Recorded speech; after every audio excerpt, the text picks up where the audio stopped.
I do think I was an entrepreneur sort of like from an early age. And actually I come from a lot, like my grandfather was an entrepreneur, my dad was an entrepreneur. So yes, absolutely. I think that it runs in the family. So we'll see which of my 3 girls picks up on it.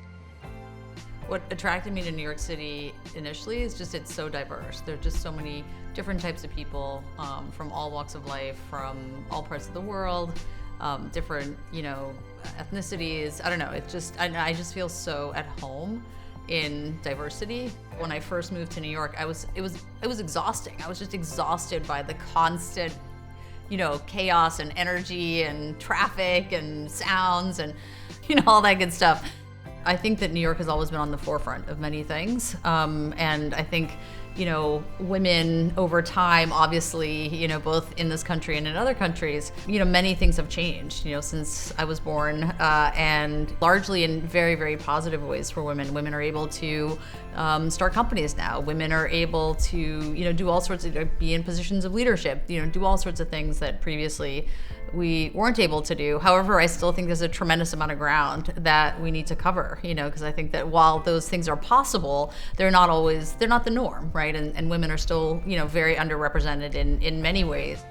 All of this progress that we had made over, the last decade, the last century, whatever, a lot of it, it has been jeopardized by the pandemic and the fact that, a lot of women have had to take on additional childcare roles because of what's happening with schools, because of, lots of things. I used to be an academic. I spent 10 years in academia at Harvard and MIT.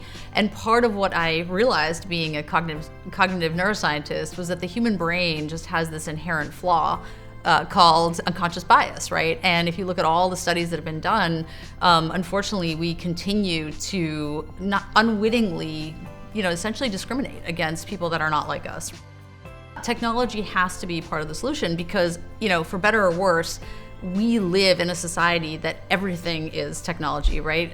Everybody's on their phone, everybody's using digital this, digital that. And so if we cannot leave the area of technology and say, well, we'll deal with that later, we have to take that as a tool that at a bare minimum has to not perpetuate the problem, and in my mind, a tool that can actually help with the problem. And I mean, that's what we built. We built a system that basically is more fair than pretty much any other system that's out there, right? Including the human hiring system, which is very widespread.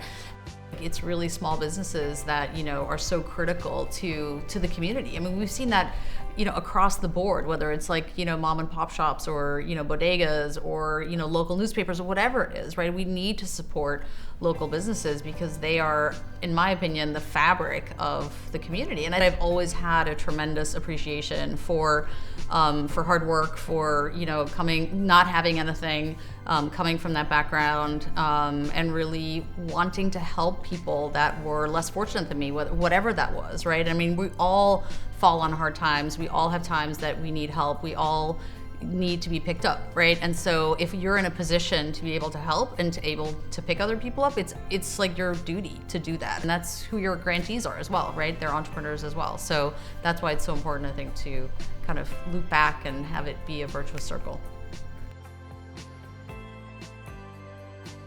Entrepreneur is somebody who builds the lifestyle that they want, somebody who sees something, a plain canvas, and creates something out of nothing. Entrepreneurship is what America is built on today. We create jobs for people. We create lifestyles for people. Beyond the initial grant, my first ever Citizens Committee for New York City gives us access to their vast network of key decision makers, city resources, and community organizing knowledge. Be a New Yorker for New York and donate today.